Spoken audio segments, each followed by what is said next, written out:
This is KUGAN CASSIUS for iField TV in association with MTK Global. Delighted to be joined by Eddie Hearn, looking very radiant. And you're not coming in a bubble this week. Is this true? Yes. For good reasons. Is this because your good lady is expecting your first child and is that? Yes, so my good lady, as you put, is having my child on Monday, the 15th. Really? That soon? Yeah. 6 days. Day after Valentine's Day. Correct. I see what you did there. So you old romantic. I won't be at this week's show or next week's show, but hopefully return in good luck to you, sir. March. Thank you very much. And you know you're having a little girl, right? Yes. Okay. So if I need any advice, obviously... Oh, mate. Good luck is all I can say. Good luck. Thank you. Well, boxing's back. Yes. Fuck for that. I know. It's been a long time, and obviously Sky Sports, Match in the Zone, returns this week with Warrington against Lara. And yeah, it's a relief. It must be a relief. It is. A lot of work's gone into it. I mean, we actually have 12 shows planned for the next 8 weeks in 7 different countries. So it's a bit of a whirlwind, and you have to just literally roll with the punches because there's going to be ups, there's going to be downs, there's going to be replacements. There's going to, even today as we sit here, we just finalised. I think Hopey Price's opponent fell out, and we got one more. And you're up against time to get people into the bubble and get them tested. Lara and Kiko Martinez got tested yesterday. They're negative. The British fighters will get tested today. You just have to accept that, some bad things, some challenging things are going to happen at times. But it's a brilliant schedule. I mean, this Saturday's great with Warrington against Lara, Kiko Martinez against Alpha Barrett, I love. Lee Wood against Reece Mould for the British title, I love. Dalton Smith against Ellis, Hopey Price, Ibrahim Nadeem against our favourite Johnny Phillips, back in the bubble. Next week for me is one that I am just absolutely moist for, to be honest with you, because Kelly against Avanesian is a fight I've been so excited about for so long. What, we've got 10 days left? Just stop training. Just stop training. Just put them in a bubble or some cotton wool. Just send them down to the hotel now. Marku against Charlton, fantastic. Robbie Davis in a really good fight as well, and actually announcing Jordan Gill in a really good fight as well. And Johnny Fisher debut next week as well. Sam Jones won't stop talking about him. And then obviously we go the week after, Canelo Alvarez in Miami, Julio Cesar Martinez. What a pinch yourself moment to be promoting Canelo Alvarez at the Miami Dolphins. Oh. And then the week after, Whyte against Povetkin, which we'll come on to later. Great card. Metcalf against Cheeseman, Wardley against Molina, Congo against Mickinson, the debut of Campbell Hatton. And then the week after that, another one that I just pinching myself about is Estrada against Chocolatito. World Championship triple header. Chocolatito against Estrada, Brackhouse against McCaskill, undisputed rematch. Kaya Gucci defending his world title as well. March the 20th, onto Lawrence Okoli fighting Glowacki. Chantel Cameron defending her world title as well. March the 27th, we're going to be in Spain. By the way, Feb weekend, Feb 27, we've also got Joseph Parker fighting Junior Farr. And then the weekend of March 13th, we've also got Rungvisai in Thailand on one of our shows. And then where are we up to? March 20th, March 27th in Milan. April the 2nd, we're going to be doing an unbelievable show in Uzbekistan that we're finalising at the moment with Giasov, Madrimov and Akhmad Aliyev defending his world title. And then April the 10th, Conor Benn, Sammy Vargas, Savannah Marshall, Bridges against Ball on there as well. It's mad. And then April 14th we'll have a show in America. So can't wait. It's, just going to be a roller coaster. And that is my plan, to do a show every weekend. That's my target. And right now we're fully booked till April the 17th. So I need one for the 23rd or 24th. I need one for May the 1st. Fingers crossed Canelo Alvarez beats Yildirim on Feb 27. And we should be in a position to announce the Billy Joe Saunders fight for May the 8th. So, and by the way, that is an absolutely massive fight. Wait till Billy Joe Saunders gets in Canelo Alvarez's face. This is going to be a massive fight. Massive. Okay, so last time I was here, you teased us with a potential pay-per-view date in April. April 24th. Okay, is that still on course? Still on course. It could be April 21st, 24th or May the 1st. one of those 2 dates. But we have 5 or 6 really big fights to make. And the only way I can do it, well, I could sort of delay things and do it over the year, but I'd rather do it on one night. Is this a heavyweight thing night? No. Will it feature heavyweights? Yes. Yes. But not specifically? No. Because when there was a poster that circulated with Derek Chisora and Joseph Parker. That was one of those moments where I was just sort of sitting at home and my phone started going mad. And I've looked at it and thought, what's that? So they put that poster together. But I will say, we want to make that fight. You know, Joseph Parker fights Junior Farr, Feb 27. And then I'd like to go into the Chisora fight in the summer. David Hayes spoke to me, he's up for it. Del Boy's up for it. Joseph Parker and David Higgins are bang up for it. So that's a little summer fight for me. As we approach, I mean, we're planning fight camp. How mad is that? We're planning fight camp now for July, August. Can't believe it. It was only, well, it was 7 months ago. What, 6 back months here? ago. Yeah. You're coming back here? We might be coming back here. We might be doing it outside somewhere bigger. We're going to do a festival of boxing this summer. Okay. So, fight camp is back underway and planning all those fights now. It's a pretty strong call when you look at kind of all them fighters that are already occupied with fights to say that you want to put something on pay-per-view in April when we know kind of it doesn't involve, that's what I said about the heavyweights, it doesn't involve like Whyte, Fury, Joshua, that kind of thing. So you must have something pretty special lined up. No, it is. I mean, there's, I think, 3 or 4 world title fights, big domestic fights, and I'm trying to do something big.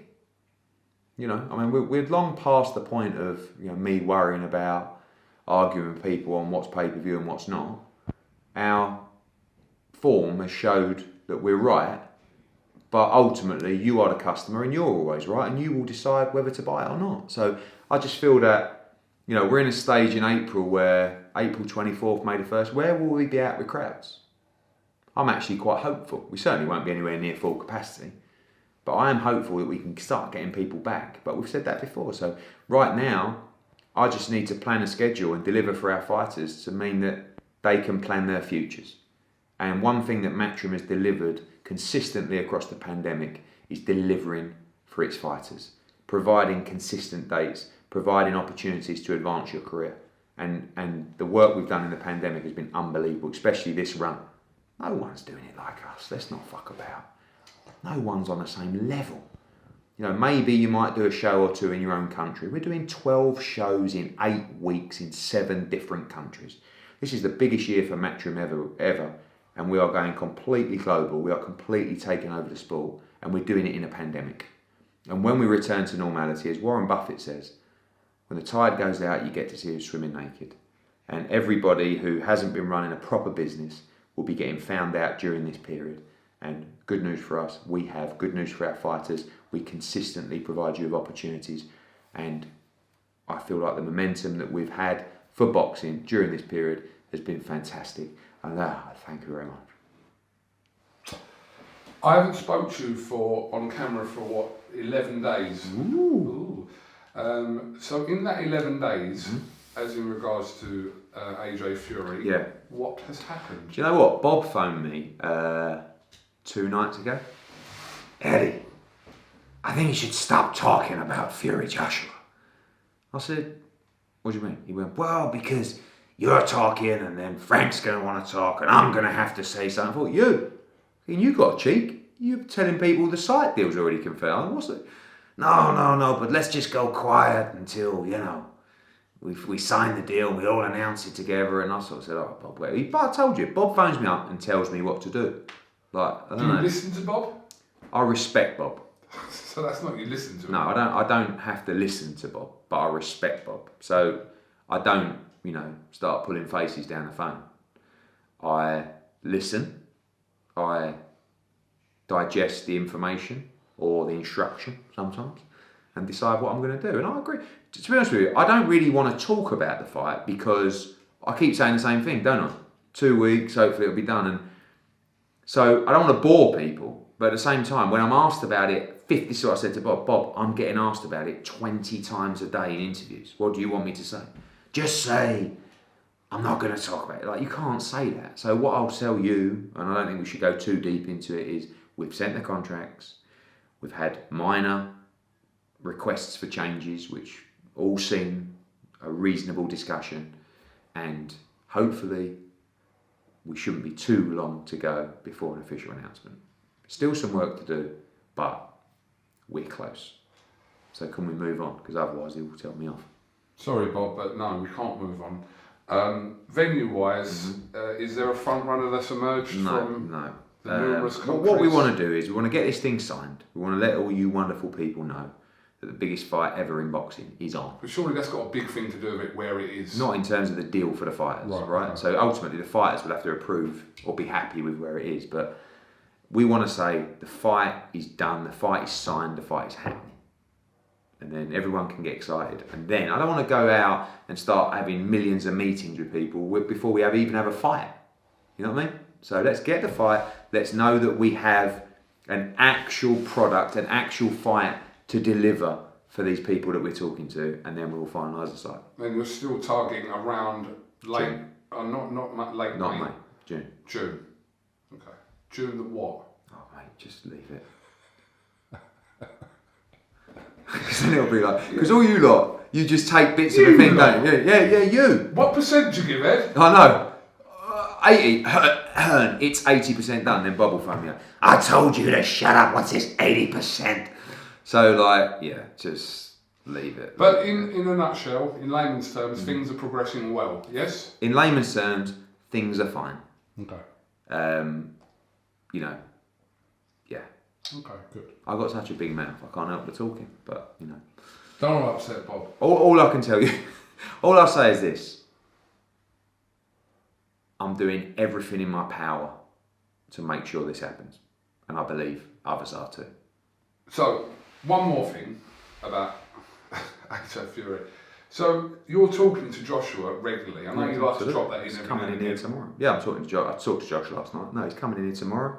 Talk about a lot of things. But you liaise with him on every move that's being made. Yeah, absolutely. He's the boss.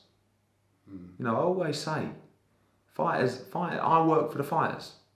So AJ is my boss. I will carry out all the instructions that he asked me to. He wants his fight. He's desperate for this fight. He's training for this fight. You know, he hasn't really left camp since the Pulev fight, to be honest with you, because he's so driven and so obsessed with winning this fight. So, absolutely. I just know you like to drop in that you spoke to AJ. But I do speak to fighters a lot. So, you know, you always take the piss out of me and go, or people do, or you lot. Oh, I spoke to Joshua last night. Or the new one. Oh, I spoke to Canelo last night. I spoke to Eddie Reynoso last night. Oh, I did. He sent you a pair of them D&G pyjamas. Shout out to Canelo for the Dolce & Gabbana pyjamas. Don't quite have the swag like him to pull them off.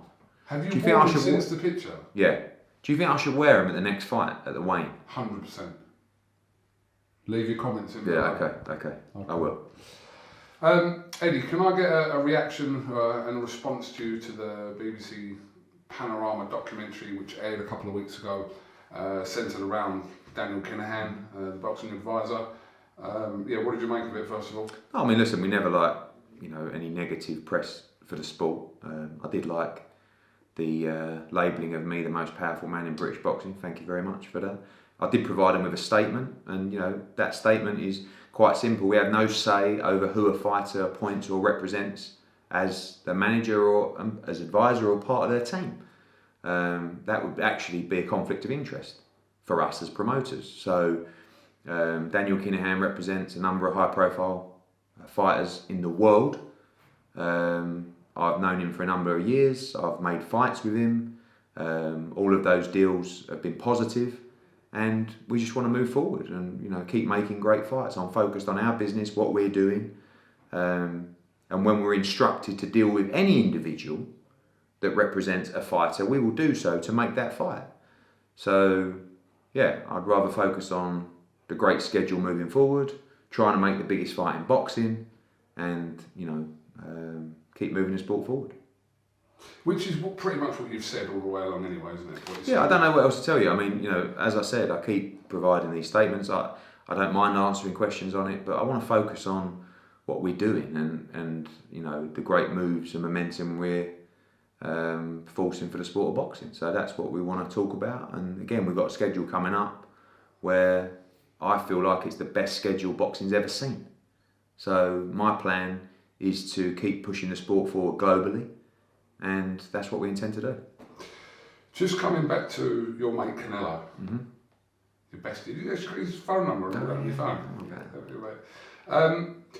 Is it put in principle and in writing that he wins that, he fights Billy Joe, or is there still paperwork to be done with that, or what? There's still some slight paperwork to do, but we're all on board. I mean, that fight, I don't think Canelo wants to talk too much about the Saunders fight until he deals with business on February the 27th. Hard Rock Stadium, Miami Dolphins, beat Yildirim. Billy Joe is coming to the fight, and we would like to be in a position to see that fight announced on the night, which would be huge. This is a big fight, and with Billy, someone asked me the question yesterday. They said, are you going to sit down with Bill and talk to him about social media? And I said, do you know what? No. What I'm going to do with Billy is say, Billy is Billy. And you keep saying that you are the best middleweight, best super middleweight on the planet. You keep saying you'll beat Golovkin, you'll beat Canelo Alvarez. Well, mate, there you go. It's too late in the day to start trying to educate him about what to say and what not to say on social media. Billy is a fighter, right? Billy has spent his whole life being a fighter. That's what he does. So let's talk more fighting. There's the opportunity. There's the chance of a lifetime. There's the pound for pound number one. It's on you, mate. Forget the tweets, forget the videos. That's all in the past. This is your opportunity to be a great. Focus on that. Get in the gym, put the phone down, delete the app, and just do what you told us you were going to do. Because he's a hell of a fighter. And with Billy Joe Saunders, the bigger the challenge, the bigger the performance. And there ain't no bigger challenge than Canelo Alvarez. So let's get this fight confirmed. Let's see Canelo Alvarez beat Yildirim. And then you have, in my opinion, a mega fight. You have a unification fight. You have one of the great, all-time greats in Sal Alvarez. And you have someone from UK, world champion, who might just have the ability to shock the world. Love him, hate him, and you know what? You might have your reasons for both. But I don't care anymore, because I'm just going to give him the chance, and then over to you, mate. And that's what we're going to do. Billy Joe Saunders in Miami on Canelo Fight Week. What could possibly go wrong? Let's bring him out there to arrive on Saturday morning, just before the fight. Give him the week Quick there. test. No. Give him the week there. Let him start. Let's keep him out of the bubble, eh? Let's keep him out of the bubble. But that's what I think he'll want to get in Canelo's head, don't you? Yeah, absolutely. I mean, that's Billy Joe. his way. Yeah. So it's going to be a lot of fun. Okay, so venue-wise for that. So I read somewhere yesterday that you and Bob Arum have kind of worked around this kind of May the 8th thing. Not really. They announced May the 8th, and we said we're going May the 8th with Canelo, and I think they said, well, we're going May the 8th, and we said, all right, and then they moved it. So I think it was good for everyone. I mean, that's like, there's two things you don't do in boxing. You don't go up against an Anthony Joshua fight, and you don't go up against a Sal Canelo Alvarez. Shall I start that again? There's two things you don't do in boxing. You don't even have to cut that. You don't go up against an Anthony Joshua fight, and you don't go up against a Sal Canelo Alvarez fight. That's the two things you don't do. And the thing is with Cinco de Mayo weekend, Cinco de Mayo this year falls on a Wednesday, so you can go on the 1st or the 8th. But Cinco de Mayo weekend basically is when Canelo goes, and that's May the 8th. So shout out to Bob Arum for moving, because it does take a big man to stand up and go, I understand it's the right thing to do. But you just don't go up against Canelo Alvarez, and you certainly don't go up against Canelo Alvarez against Billy Joe Saunders. I read it like you requested them to move it, and you worked together, and it was all lovely. No, I made no request. Okay. Likely to take place in Dallas? Texas? Yeah, possibly. I mean, a lot depends. There is the hope that people will start returning to Vegas in April and May, and obviously you have the Allegiant Stadium there and T-Mobile.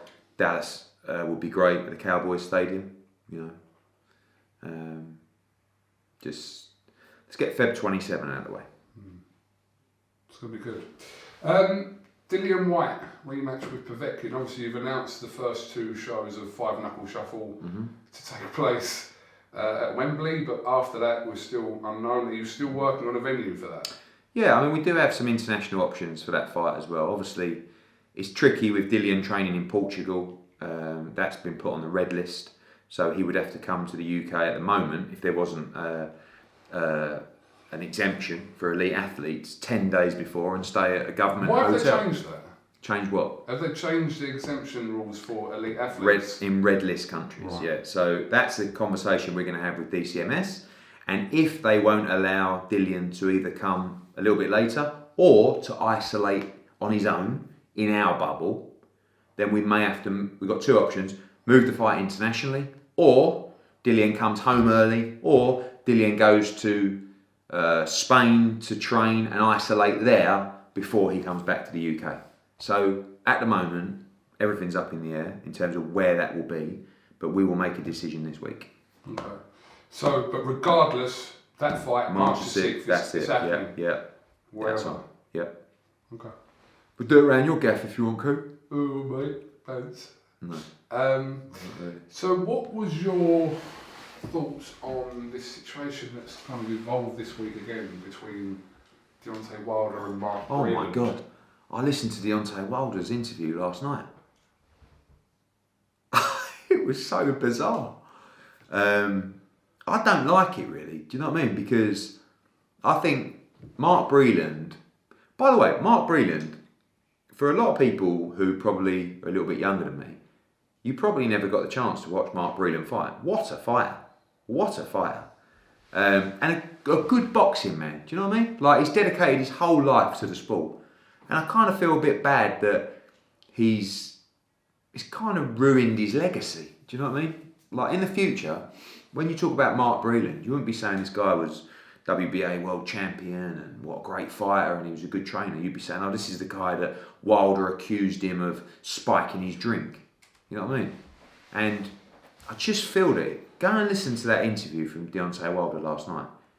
He's completely lost his mind. Completely lost his mind. When you start talking about yourself in the third person, you know, kings, let me tell you what kings do. What are you talking about? Kings.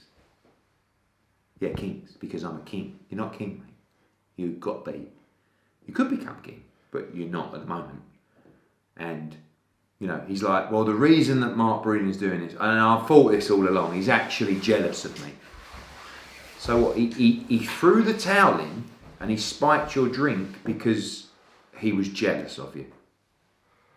I mean, but I don't, to be honest with you, Mark Breland had to say his bit, didn't he? He had to get... I didn't really even like what Mark Breland said, to be honest with you, because he undermined him as a fighter. He basically said Wilder was useless. And if you've trained with someone for so long, I feel like, you know... Listen, I would have done the same, probably, as Breland. But sometimes it's better to come out and just hold your dignity, isn't it? And say, do you know what? He can say what he says. I know who I am. I know the trainer that I am, the individual that I am. And that's all I'm going to say. But he's probably extremely pissed off and frustrated that he hasn't been able to have his say. And when he got the chance to speak, he basically said, Wilder doesn't train. He said, Wilder can't box. He has no jab. He's never beaten anyone. He'd never beat Fury. He made some comments about Anthony Joshua, but referring I didn't see them. What were they? Yeah, he clarified them today. So he said he could beat Anthony Joshua, but Wilder said that. Breland said that about himself. But he's talking about obviously when he was a younger man, not at the age he is now. Yeah. But I think he just got carried away. I don't like either of it because it's never nice when there's that was obviously a strong relationship at one stage, and I don't like it when it goes bitter. But when I listen, I don't know, Deontay Wilder just pops up and bizarre YouTube channels. Don't know if you noticed. Like, he's not giving interviews to traditional media, like major outlets, and then he just pops up on some random thing. He sounds like he's sort of just relaxing a little bit at home, and I couldn't believe it when I listened to it. I could not believe it. But let's see him back in the ring. And where's Andy Ruiz? Come on.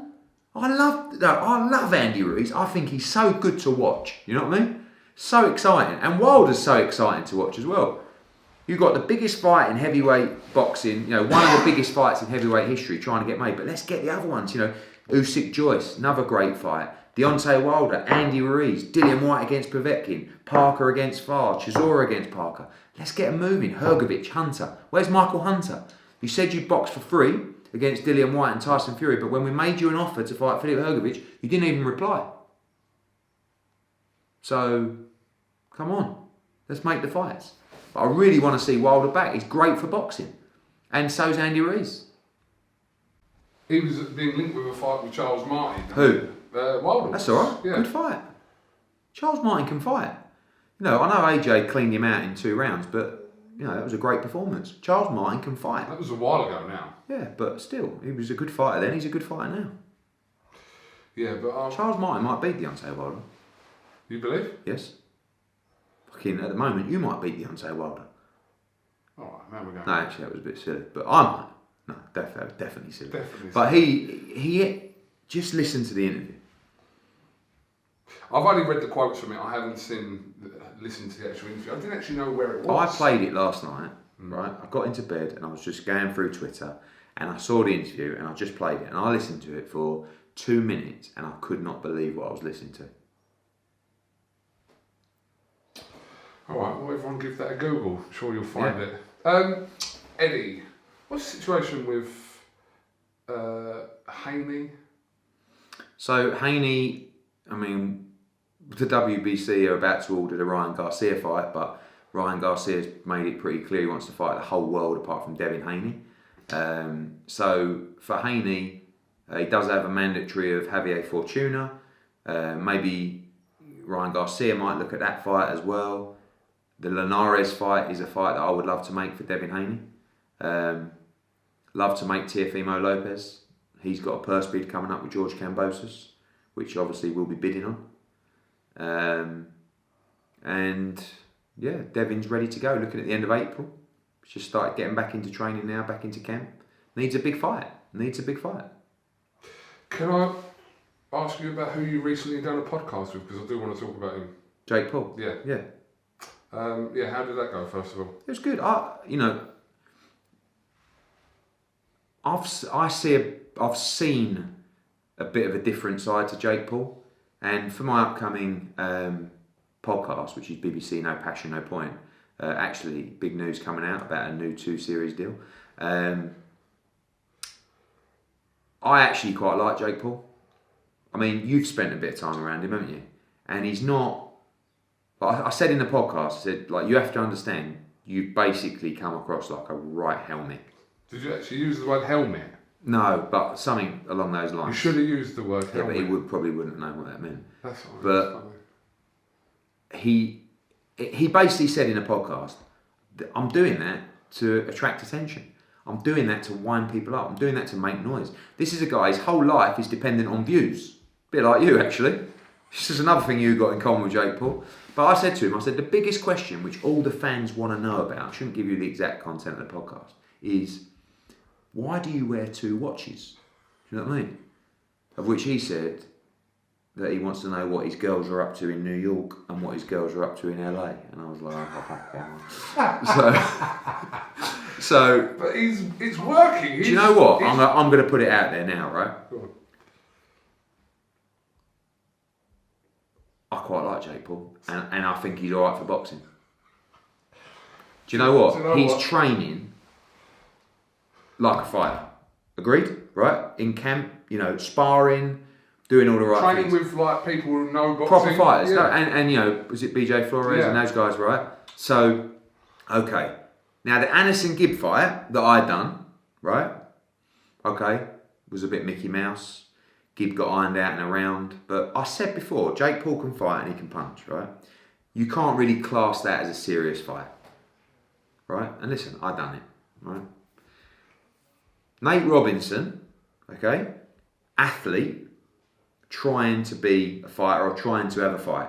Can't really fight, but got absolutely ironed out in, was it 1 round or 2 rounds? 2 rounds, I think it was, or whatever it was, right? Okay. Do we give Jake any more respect as a fighter through winning that fight?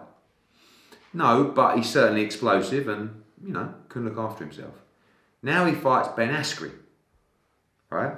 Now, Ben Askren has all the striking ability of Adam Smith from Sky, right? Sorry, Adam, I just threw that. I don't know why that just threw that out there. Could have been KUGAN, but you were the name that was on my lips, right? But he does fight for a living, right? So when he knocks Ben Askren out in a round, which he will, right?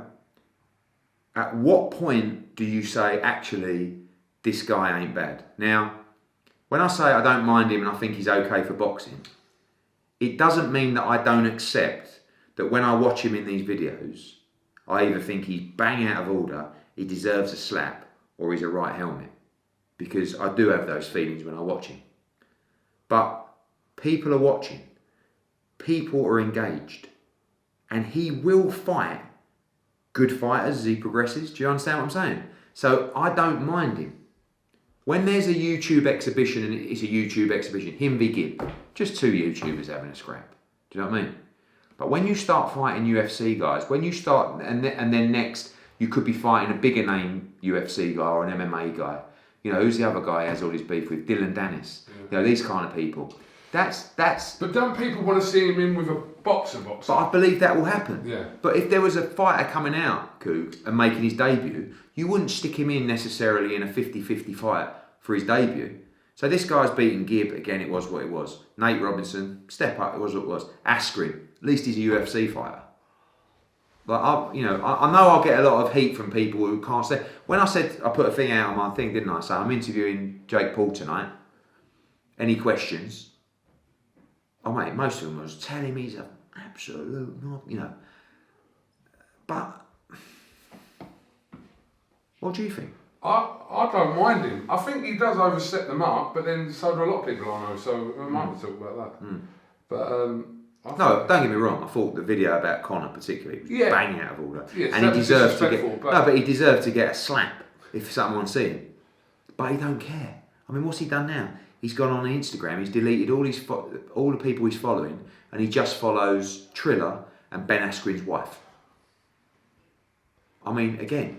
That's like... No, but it's bang out of order. But you're goading people. You want people to tune in. You want people to be engaged. But it's working. Of course it's working. Because when you couple a fighter that talks a load of shit with a guy who knows how to distribute content to his followers and drive views, that's when you get the synergy. You know what I'm saying? So, yeah. I don't mind it. I don't mind it. Again, I know people hate it, but... And he will knock Askren out in a round or two. But one day, he will get flattened. And you will love watching it. But you know the fight where you think he might get flattened? Oh, it's going to be a big fight. You know when he just takes that jump too far and starts really rating himself as a fighter and goes, do you know what, I'm ready. Give me a pro fighter. That's when he's going to get flattened. And that's when... You know, he will, like as he says, he wants to make KSI look like a meme or whatever. That's when he'll become a meme. I'd like to see him with someone who's got relative experience in the boxing ring. But he's not, you know, he don't have that experience. So he's better than some fighters I've seen, for sure. But when he steps up against a boxer, he's going to get beat. What do you think? No, he will. He will. But I'm not saying he can't fight because... You know, I've seen him spar and I know that, you know, he's game. He's game. Chances of seeing him and KSI? I don't know, like that was another thing that we talked about in the podcast. I think he kind of is focusing now. The danger for Jake Paul is believing that he's a you know, they won't like this, but believing he's a real fighter. You know what I mean? Real fighters are people that have dedicated their life to the sport, that have done the hard rounds, that have, you know, this is a guy who's just gone in, made money, and fancies he can fight. But listen, good luck to him. Good luck to everyone. Good luck. Purse bids, due tomorrow? Tomorrow for Liam Williams? Yes. Yeah. What we're doing here? I'm not bidding. We're not bidding. Okay. No, we're bidding. we've made him several offers. Actually, the first offer we made to Liam Williams was probably 6 months ago, to be honest with you. But it's been dragging and dragging. He had an interim fight. Then Andrade was going to have an interim fight. So tomorrow is the date. Will something get done beforehand? We have actually made another offer today. Okay. Yeah, but I don't think so. No, I don't think so. So I think it will go to bids tomorrow. And then if we win, it will be in April in Providence. And if they win, I guess it will be in England well, it has to be April. You know. I'll tell you what, that's a good fight, isn't it? Really good fight. Really good But fight. what I'm disappointed about that fight is in America, no one realises that's as good a fight as it is. Yeah. Do you know what I mean? Yeah. So people keep going, oh my God, Andrade, he's now got to fight this Liam Williams guy. When's he going to step up? It's like, that's a big step up from the opposition he's been facing. I actually like the Liam Williams fight. I think it's the fight that Andrade needs.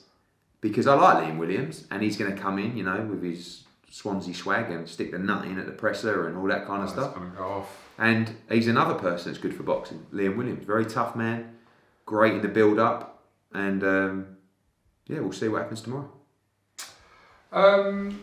Scott Fitzgerald, on the verge of a return. Yes. Very shortly. Yeah, we'll be giving, I'm seeing Steve Wood this week. We'll get Fitzy his date. Looks like end of March, early April. Training hard, bit heavy at the moment still, but that's coming down. Amazing to see him back focused for the sport again. I get some people who say, oh, Hearn keeps talking about Fowler Fitzgerald. Fucking right I do. It's a brilliant fight. I mean, you know, Fitz, some people say, oh, why does Fitz have to rematch Fowler? It's like, well, he doesn't have to, but it's just the biggest money fight for him and he thinks he can beat him again. But I want to get both guys 100% for that fight, you know. I think it's such a good fight that Fowler, he had COVID, he was supposed to box next week. He'll box again in March or early April. He's ready. You know, Fowler's a consummate professional, ready to fight. But I just want to get Fitz back and ready. I don't want Fitz to go in at 50% against Fowler. That's a massive fight, and we will make that fight. And that's when we talk about fight camp, that's the kind of fight I want to see at fight camp, right? So the plan that we have for fight camp is obscene. And that really is one of the fights that I'd like to see on there. Joshua Buatsi, still looking at an April return. Yeah, possibly on that April 24th card or again early May. Barrera, Caparello. Yeah, Caparello is a fight that I'd like to make. You know, we do have some issues regarding the Australian sort of quarantine on the other end at the moment. Solomon Barrera is always a name that gets mentioned. Great fighter.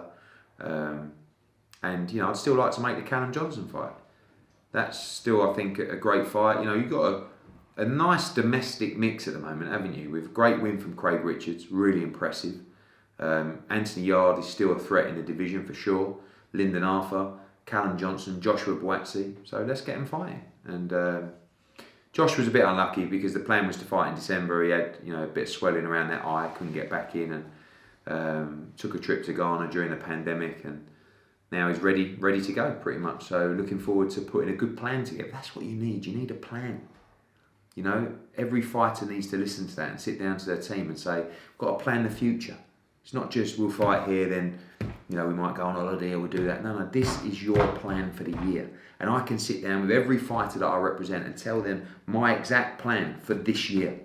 And you have to be across that, and you have to be on board with that, and you have to be part of that process.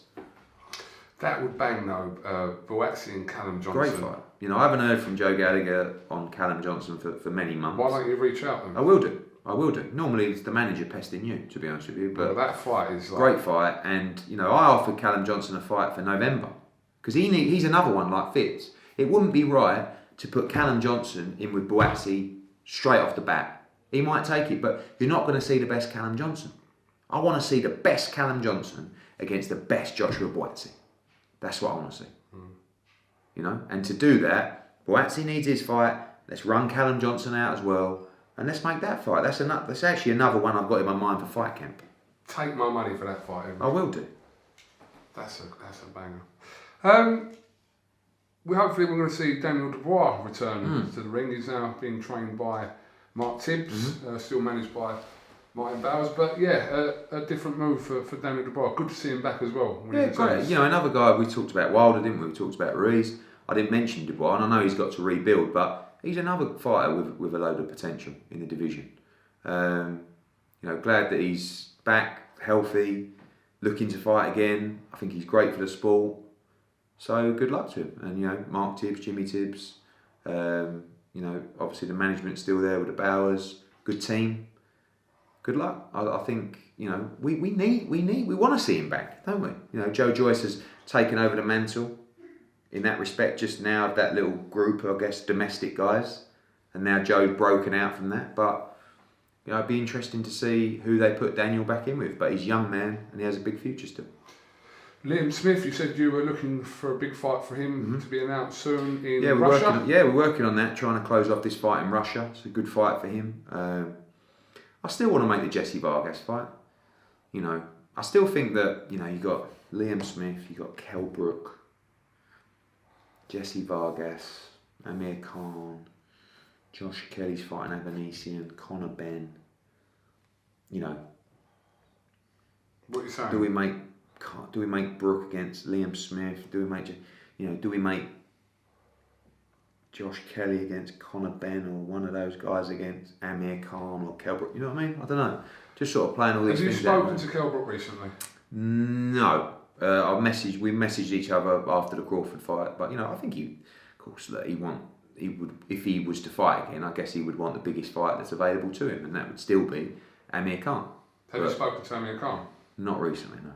Okay.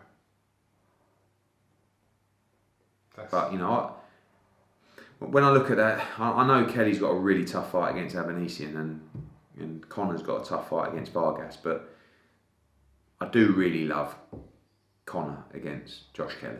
I do think that's a great fight, but I also like Connor against Amir Khan. Connor against Amir Khan. What? Yeah, but why would Amir Khan take that fight? For money. I know, but I can see why Amir Khan and Kell Brook. But that's gone on for ages. But you are right. The problem is do that old guard want to fight a young pup where they can't really gain anything? I'd love to make Josh Kelly against Kell Brook, but Kell would go in. What do I want to fight Josh? Same thing, yeah. Yeah, but ultimately a fight becomes really big, and then you might change your mind. I don't know. I'm not saying. I'm just playing things out in my head. I had a meeting with Connor yesterday, and he's game. He's game for all those guys. Well, let's hope it is an exciting summer. Well, it will be. This will be the biggest year for boxing yet. I promise you. This will be the biggest year we've ever had in boxing. This will be the best and biggest year that boxing has ever had in this country. Said that very confidently. Yeah, because I know the schedule so far. Obviously, you've got the biggest fight, one of the biggest fights ever. We could get two of them with Fury against AJ this year. You got Canelo against Billy Joe. You got Taylor Ramirez, not ours, but it's a good fight as well. What are you doing with Bacoli? We wanted to make the Hrgovic fight. We were close to making that fight. She spoke to Calla this morning. Still trying to make Hrgovic against Bacoli. We made an offer to Michael Hunter. But I would love... For what show? For that? April 24th. April show. Ooh. Nice. Ain't there nothing for David Price? Price is due another fight, but I'm not sure. They haven't been banging the door down. We've had a couple of conversations about it, but, he's always welcome, Pricey. Wants to have another knock. There's always intrigue around David Price. Of course, but, because he's, he hits very hard, and sometimes he's a little bit vulnerable, but... Every heavyweight fight there's intrigue around. Do you know what I mean? Look, I love Molina against Fabio Wardley. Good fight. You last night with old Lovejoy and Solomon Dakers. Oh, how could I forget that? I know. I haven't listened to it yet. What's anything for that? With Lovejoy. I do like Lovejoy. Is it a wind-up? There's no footage of any of his fights. Ed, you got him down for one of your shows. I flew him over, mate. Right, okay. Yeah, but as things unfold, and as things have unfolded since then, there's no footage of a Lovejoy fight. Right? Now, we know that most of his wins have been in Mexico. But, to be fair, there's no footage of your amateur career, and you say you used to fight. Maybe that was non-existent as well, Eddie Hills. Right? As people like to say. So, ultimately, we know he's had those fights, but we have no idea how good he is. Some people told me he's decent. Some people told me he can't fight at all. So, But don't you and then Dave Allen's phoning me up, messaging me going, if you let him fight Solomon Dakers or anyone else, I won't be happy because I will come out of retirement to fight that fucker. So, so at some point we will probably entertain. I don't know if he's still under contract with Don King. He says he's not, but he said that last time, and I had to fucking send him home. He said he's had to file for bankruptcy. I don't know. But you should test the water with it. Yeah. Definitely. Johnny Fisher debut and all, or Johnny Fisher, Solomon Dakers, or do you want to see Dave Allen against Lovejoy? I just want to see Lovejoy and see whether he's what he is. Just it's unfinished business. I said to him yesterday, you have unfinished business in the UK. Listen, again, he's good for the sport. I think I watch his stuff on Instagram. I think he's a character, but I just don't know whether he can fight or not. Just do it. Imagine if you get in there and the bell goes and he's like all over the gaff. Or what if he comes out like a killer? Maybe. There you go. 17 wins, 16 knockouts in it or something like that. Or No, he's knocked out everyone, I think. 19 wins, 19 KOs. Something. And I think a lot of them occurred in the first round by all accounts. What was your record again, just remind me? 26-0 with 25 knockouts. What did you fuck? No mate, no footage, but you know, I've got the trophies, so. I'm ranked with the WBA. Did you, was you, what? Like a boxer or? Ask Jimmy Mack. I did. I think I did. Jimmy Mack watched every one of my fights. And how many was there? 3? Yeah, and he was... there is a tape floating around of it, actually. I was absolutely useless. I was like that, which may surprise people. I was a stick insect. Stand up, I couldn't stop bouncing on my toes, mainly because I was absolutely petrified. I'll tell you what. Do you remember I'll tell you one thing, anyone that you fought? The name? Yes. So this is great. Fanta Punch? No, not Fanta Punch. And this would actually be amazing if we could do something here. So my first fight was at Dagenham, right? And my second fight was at Billericay. In my second fight, and I apologise to this man now in advance, right? So this is the story. So I got matched against this kid. We were fighting Newham, right? Now bear in mind, Newham's pretty tough. Yes. You know, that club, you know what I mean? So, and I was from Billericay, which, you know, probably not as tough, but there's tough kids down the gym. Actually, a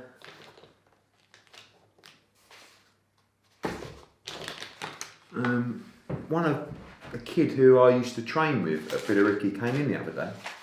And he gave me a photo of him. Anyway, so get this. They've gone to me, that's who you're fighting. And again, I apologise to this man, if he's even still alive. And he was a short, fat kid with a basin haircut like this, right? And I've looked over and I thought, what a touch. So I've gone over to my old man and Jimmy Mack and I've gone, Bazza, I'm fighting that kid over there. Look, I can't believe it. Mate, he's come out, he hit like a fucking animal and smashed me everywhere in the first round. His name was Francis, right? He was from Newham Boxing Club. So there's a very good chance that obviously he grew up fighting, that he's a fight fan, and there's a very good chance that he's watching this video. Francis what? I don't know, remember his name. How many Francises from Newham Boxing Club were there? Probably not that many. That's what I'm saying. Oh, right. That's the fucking whole point, you muppet. So, yeah. So, this was in, blimey, I would say it was 1991 or 1992. That kind of, about I was about 13, yeah. Oh. He'll be around. We'll do the rematch. Would you actually rematch him? No, because he's a fucking handful. But yeah, So Newham ABC around 91. There'll be people who watch this video that 100% know Francis from Newham. Who Phantom Francis is. Yeah. Again, I apologise for saying he was a bit chunky, but he was, and he had like a basin haircut. Because everyone did in the 90s. Yeah. So yeah. Interesting. Okay, Edward, have you got anything else you'd like to add before you venture off the fight camp? Fight bubble? No, just get ready. Get ready for an unbelievable run. Tune in this Saturday to watch the Leeds Warrior. Probably one of the most exciting fighters in world boxing. Get this win. If we can make this Kanzu fight, mate, honestly, it will be an absolute thunderbolt fight. So good show this weekend, cracking show the weekend after as well. Tune in, Sky Sports in the UK, DAZN worldwide. Let's go. Forgot about this. Still here, still going. Anybody that hasn't ordered my book yet, Relentless, available in all good bookstores. I will say one thing. On a serious note, you got your flash on, right? Thank you for everybody that did buy the book and has written to me to say that they enjoyed it. They've written to you? Yeah. On what? Emails, written letters, direct messages on social media. Oh, okay. What, have I got to justify myself to you? No, I just thought you meant you get fan mail or something. Bits and bobs, yeah. Do you get fan mail? Not really, no. I was trying to think if I've got anything floating around, but what's this one? No. Got this. Brentwood School Times they sent me as an old Brentwoodian. Alright, mate. Eddie? Yeah. Close us out. We're out. I'll close you out. I will say this. I'd actually probably like to do a low-key close out today because I'm not feeling like I've got loads of energy or loads of words left to express. But what I would say is get ready for a huge run of shows. We are going global, bigger and better than ever. 2021 is the biggest year yet for boxing. It's the biggest year yet for Matchroom Boxing. We start with 12 shows in 8 weeks in 7 different countries. This show, this weekend, back at Wembley, the #1 featherweight in the world, Josh, the Leeds Warrior, Warrington against Maurizio Lara. Great undercard, Kiko Martinez against Zelfa Barrett. And of course, brilliant British featherweight title fight, Reece Mould against Lee Wood. Next week, for me, one of the cards of the year so far, David Avanesian against Josh Kelly. The Bad Blood, Adam Booth, Neil Marsh, Avanesian, Josh Kelly, it's on. And don't forget, Ryland Charlton against Florian Marcoux, Robbie Davis Jr. and Jordan Gill in cracking fights as well. And the pro debut of Johnny Fisher.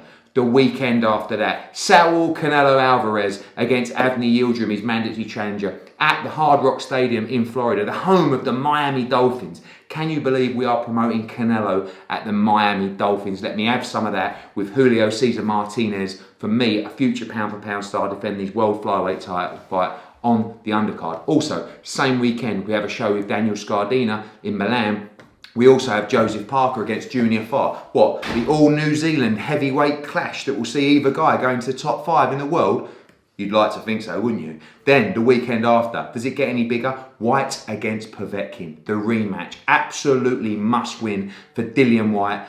Who's on the phone? Go away. I ain't got time for this. What an undercard. JJ Metcalf against Ted Cheeseman. Fabio Wardley against Molina. Mickinson against Congo. I love that fight. Kamari also against Kane Vega. The pro debut of Campbell Hatton. What's that? March the 6th, March the 13th. What do you want? Do you want a legendary pound-for-pound fight? I think you do. Estrada Chocolatito 2. 2 absolute pound-for-pound legends. Unification fight in Texas. And by the way, there's not just one World Championship fight on that card. There's 3. There's the undisputed welterweight rematch between Jessica McCaskill and Cecilia Breakhouse, and the Ring Magazine champion Kyle Gucci making defence of his light flyweight title. What's that? March the 13th, the week after. Do you want to crown a British world champion? Yes, we do. Lawrence Okoli against Glowacki for the WBO world title. That is a cracking fight. Massive step up for Lawrence Okoli. I think he's going to go through the whole division. Chantel Cameron on the card defending her world title as well. March the 20th, March 27th, we'll have a little trip to Spain. Cracking card to be announced. Gavin McDonald challenging for the European title. Also another Brit challenging Sandor Martin for the European light welterweight title as well. April the 2nd, we're planning a massive triple header in Uzbekistan. Giasov, Madrimov, Akhmadaliev in a groundbreaking historic moment. Where we go next? Conor Benn against Vargas. Great card. Big step up for Conor Benn. Savannah Marshall, the revelation WBO world middleweight champion, defending her title. And a brilliant all-British female title fight between Rachel Ball and Shannon Courtney. And April 17th, we'll probably win the purse bid tomorrow for Andrade Williams. That's probably the date for that. April 24th is going to be just a monstrous night on pay-per-view. We are just getting started, baby. Over and